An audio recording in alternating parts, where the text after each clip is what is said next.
Qala Rasulullah sallallahu alaihi wasallam, Nabi Rasulullah sallallahu alaihi wasallam bersabda, al-bayyi'ani, dua orang yang sedang mengadakan transaksi jual beli, bil hiyari, mereka berada dalam masa hiyar. Berada dalam masa hiyar itu maksudnya adalah boleh memilih apakah untuk membatalkan jual beli atau untuk meneruskan, atau bil khiyar namanya.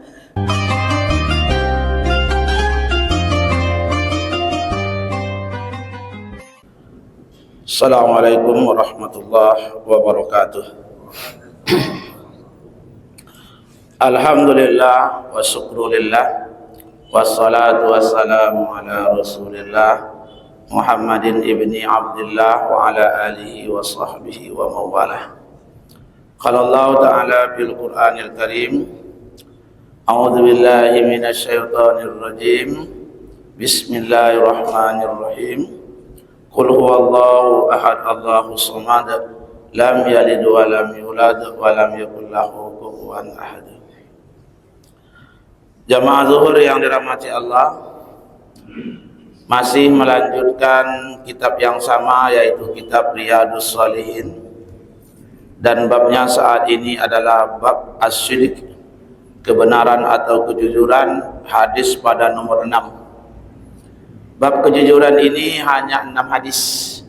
Hadis yang pertama mengajarkan kepada kita agar menjadikan jujur itu karakter dalam kehidupan kita, sehingga kita menjadi orang-orang yang tercatat di sisi Allah adalah orang-orang yang jujur. Pada hadis nomor 2 kita diperintahkan untuk berpegang teguh terhadap kebenaran dan kejujuran, karena kebenaran dan kejujuran itu menenangkan jiwa, sementara keraguan itu adalah menggelisahkan hati. Yang ketiga, lagi-lagi Rasulullah SAW menganjurkan untuk berbuat jujur dan benar. Pada hadis nomor 4, Rasulullah SAW mengajarkan kepada kita untuk bersikap benar, teguh dan lurus serta jujur di dalam doa, agar seandainya kita memohon kepada Allah dan kita kedahuluan oleh ajal atau sesuatu yang membuat kita tak sempat melakukannya, maka dia akan tercatat pahala di sisi Allah Subhanahu wa taala. Pada hadis nomor 5, kita diperintahkan di dalam hadis itu dari kisah Bani Israel untuk menghilangkan apa saja yang dapat membuat kita untuk bersikap benar dan teguh ketika dalam berjihad, sehingga hati kita itu betul-betul lurus ketika berjihad, tidak ada lagi yang tersangkut dengan kehidupan dunia, sehingga membuat kita takut dan lemah untuk mati syahid ketika berjuang. Nah, hadis nomor 6 ini yang terakhir, yaitu tentang muamalah, bersikap benar dan jujur dalam muamalah jual dan beli.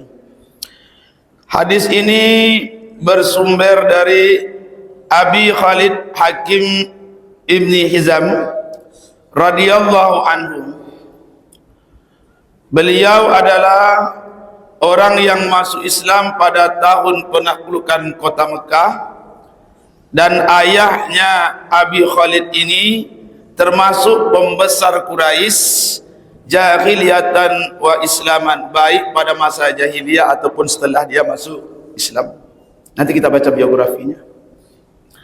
Dia berkata, qala Rasulullah sallallahu alaihi wasallam, Nabi Rasulullah sallallahu alaihi wasallam bersabda, al-bayyi'ani, dua orang yang sedang mengadakan transaksi jual beli, bil hiyari, mereka berada dalam masa hiyar. Berada dalam masa hiyar itu maksudnya adalah boleh memilih apakah untuk membatalkan jual beli atau untuk meneruskan, atau bil khiyar namanya.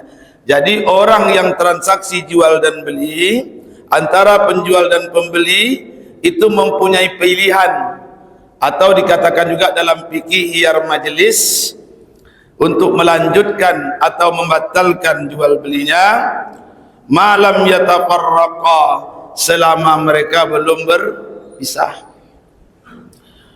Fa in sadaqa, jikalau keduanya bersikap jujur dan benar dalam jual belinya. Maksudnya si penjual jujur dalam menjelaskan aib yang ada pada barang dagangannya, dan juga si pembeli jujur dalam masalah harga. Wa bayyana, dan menjelaskan, maka burika lahuma fi bai'ihima, kalau mereka mengadakan jual beli seperti itu, bersikap jujur dan mau menjelaskan, maka jual beli mereka akan diberkahi oleh Allah Subhanahu wa taala. Wa in katama, jikalau keduanya menyembunyikan aibnya, si pembeli pula menyembunyikan harga, wa kadzaba, dan keduanya berdusta, muhiqat barakatum bai'ihima, maka dihapuslah, diangkatlah oleh Allah keberkahan jual di dalam jual beli mereka. Hadis ini riwayat muttafaqun alaih atau diriwayatkan oleh Bukhari dan Muslim. Baik, kita bacakan biografi daripada beliau sedikit. Kita ambil dari kitab Dalilul Falihin. Beliau dilahirkan di kota Mekah. Beliau dilahirkan di Ka'bah. Walam yattafi dzalika li ghairihi, dan tidak ada orang yang lahir seperti itu. Jadi beliau ini, Abi Syaid ini, orang yang dilahirkan di dekat Ka'bah. Abi Khalid Hakim ini di Ka'bah dia dilahirkan, belum ada orang seperti itu. Dan beliau adalah termasuk orang yang masuk Islam pada Fathu Makkah. Semasuklah Abu Sufyan, berarti beliau termasuk kelompok mu'allafatu qulubuh, orang-orang yang baru masuk Islam belakangan.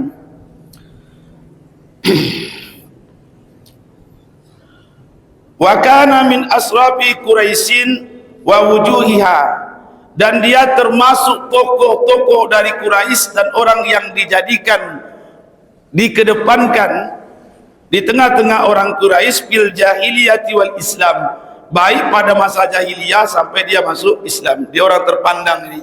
Makanya orang-orang terpandang di Quraisy itu banyak yang terakhir masuk Islam. Karena itulah waktu saya jelaskan kemarin, waktu perang Hunain, untuk melembutkan hati mereka, Rasulullah memberikan harta rampasan perang Hunain kepada orang-orang Quraisy, tapi tidak memberikan kepada orang-orang Ansar.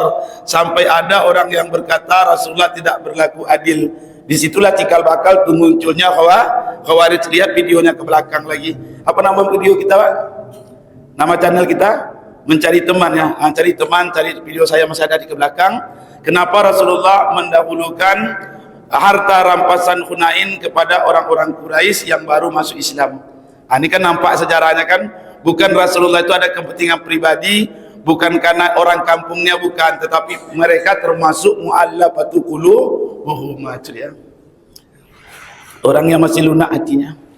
Atahu sallallahu alaihi wasallam yauma Hunain, yang mana Rasulullah sallallahu alaihi wasallam memberikan kepadanya pada perang Hunain, yaitu harta rampasan Hunain itu, mi'ata ba'irin, 100 ekor onta. Summa hasuna islamu, kemudian dia setelah masuk Islam, hasuna islamu, Islamnya pun bagus. Bukan hanya sekedar terdesak masuk Islam karena Mekah telah dikuasai oleh kaum muslimin, bukan, tapi Islamnya memang bagus setelah dia masuk Islam. Walam yasna syai'an minal ma'ruf fil jahiliyah, tidak ada satu pun perbuatan kebaikan. Dia termasuk tokoh, karena dia tokoh, otomatis dia banyak melakukan hal-hal yang baik, kan dia dijadikan contoh, makanya banyak melakukan kebaikan. Makanya dalam kitabnya disebutkan walam yasna syai'an minal ma'ruf fil jahiliyati, tidak ada satu pun perbuatan kebaikan yang dia lakukan di masa jahiliyah illa sana'a mislahu fil Islam, kecuali dia lakukan juga setelah dia masuk Islam. Istiqomahnya dia. Wa kana biyadi darun nadwah, karena dia seorang tokoh di masa Quraisy, maka Darun Nadwah itu berada dalam kekuasaannya. Kan Darun Nadwah itu kan dibuat oleh Datuk Rasulullah sebagai gedung parlemen, yang mana tidak diputuskan satu permasalahan di kota Mekah di tengah-tengah orang Quraisy kecuali diputuskan di Darun Nadwah. Pada saat Rasulullah pindah ke kota Madinah, nah Darun Nadwah ini dipegang oleh Hakim ini, Abi Khalid Hakim. Faba'aha bin Muawiyah, lalu dia menjual kepada Muawiyah seharga 100.000 dirham. Ketika dia menjualnya, apa kata Ibnu Zubair? Lalu Ibnu Zubair berkata kepadanya, bi'ta makramata Quraisyin wa angkoleh, kalau sawah wa angkola bihalid, kemuliaan kota Mekah, kemuliaan Quraisy orang jual. Karena Darun Nadwa itu satu kemuliaan di mana seluruh urusan Quraisy diselesaikan di Darun Nadwa. Nah, oleh beliau dijualnya kepada Abi Sufyan. Apa kata Ibnu Zubair? Pongai wa angkole baju wal horotua wa tuang. Kalau di Minangkabau rumah gadang dijual itu tiba itu, kalau di Minangkabau tiba itu. Baju wal apa kata dia? Faqala Hakim. Lalu Hakim berkata, zahabatil makarim, kemuliaan itu telah sirna, illa taqwa, kecuali hanya ketakwaan, karena dia telah masuk. Tidak ada kemuliaan lagi, tidak ada artinya kemuliaan dan kehebatan kita di masa jahiliyah termasuk Darun Nadwa itu, kecuali ketakwaan. Wa tasaddaqa bisamaniha, dia pun mensedekahkan seluruh harga daripada Darun Nadwa, 100.000 dirham tadi disedekahkannya semuanya. Di biografi beliau, wa hajja fil Islam, dan dia berhaji di masa Islam. Dia membawa waktu haji itu 100 ekor onta. Itu sekedar apa dia? Dan beliau termasuk orang yang berumur panjang. Ini sekedar biografi beliau di dalam kitab Bari'un Falihin. Mudah-mudahan ada faedahnya.